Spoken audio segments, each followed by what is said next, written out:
Assalamualaikum warahmatullahi wabarakatuh. Salam bahagia, salam guru penggerak.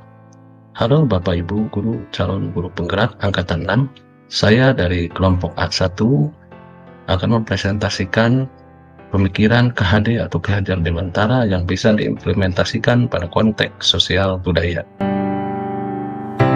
Dengan fasilitator Ibu Siti Hamidah SPD MPD dan pengajar praktik Ibu Pupu Masito SPD. Dan inilah anggota kelompok kami.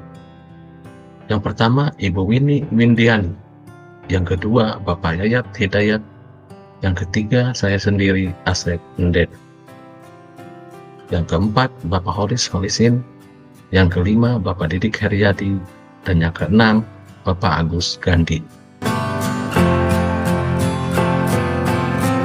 Mari kita mulai dengan pemikiran Ki Hajar Dewantara. Yang pertama, pendidikan yang berupaya memenuhi kodrat kebutuhan tumbuh kembang anak.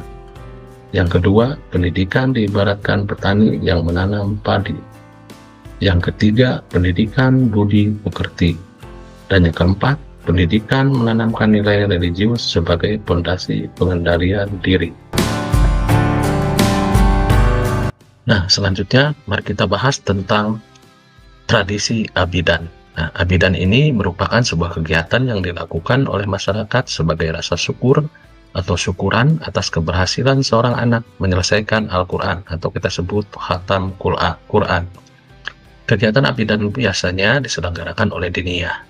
Seorang anak yang terhatam Al-Quran akan didandani di arah keliling kampung menggunakan kuda dan diikuti oleh masyarakat dengan menyenandungkan sholawat dan berbagai kreasi seni seperti obor dan instrumen dari berbagai alat.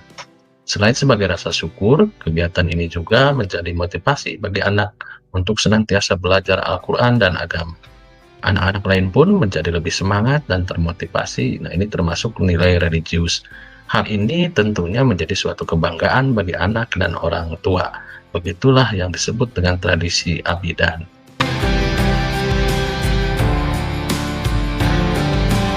Kekuatan konteks sosio-kultural yang sejalan dengan pemikiran KHD, diantaranya 1. Religius, 2. Gotong royong, 3. Budi pekerti, dan keempat solidaritas.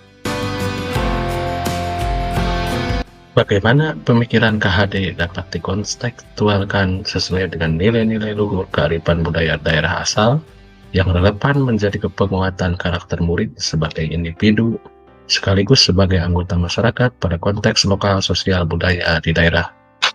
Pertama, nilai moral.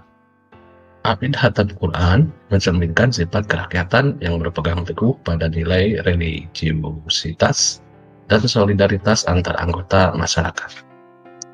Dan yang kedua, nilai estetika. Abid Hatam Al-Quran memadukan nilai religi dan berbagai kesenian yang ditampilkan menambah daya tarik dan keindahan sebagai suatu budaya. Kemudian yang ketiga, berupa nilai budaya. Nah, Abid Hatam Al-Quran menjadi suatu kekayaan yang dimiliki oleh masyarakat yang terus dijaga dan dilestarikan dengan cara diturunkan dari generasi ke generasi. Kemudian yang keempat, nilai pendidikan. Abid Hatam Al-Quran bukan hanya mengandung nilai pendidikan agama, melainkan juga pendidikan yang lebih luas. Nah, pada akhirnya kelompok kami dapat menarik kesimpulan dan mengambil satu kekuatan pemikiran Ki Hajar Dewantara yang menebalkan laku murid di kelas atau sekolah sesuai dengan konteks lokal sosial budaya di daerah yang diterapkan. Ini berdasarkan tradisi abidan yang telah kami sepakati ya. Nah, penjabarannya sebagai berikut. Diawali dengan pemikiran Ki Hajar Dewantara tentang pendidikan dan kebudayaan. Pendidikan adalah tempat persembahyangan benih-benih kebudayaan yang hidup dalam masyarakat. Ki Hajar Dewantara membuat koneksi antara pendidikan dan kebudayaan sebagai satu kesatuan yang tidak terpisahkan. Pendidikan menjadi fondasi pembangunan kebudayaan.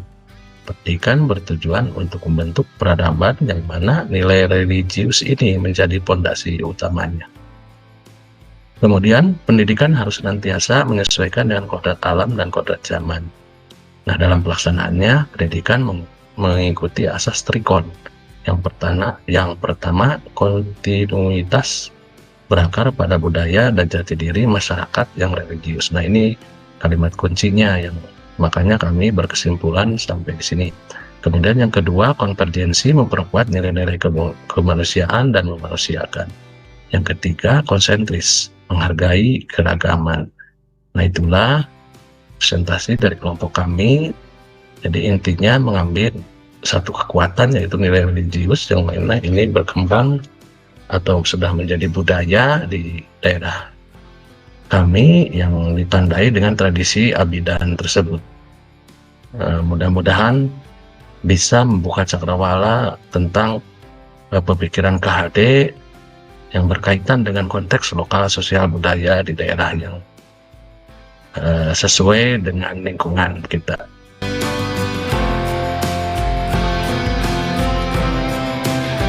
Demikian pemaparan dari kelompok kami. Assalamualaikum warahmatullahi wabarakatuh. Salam bahagia, salam guru penggerak.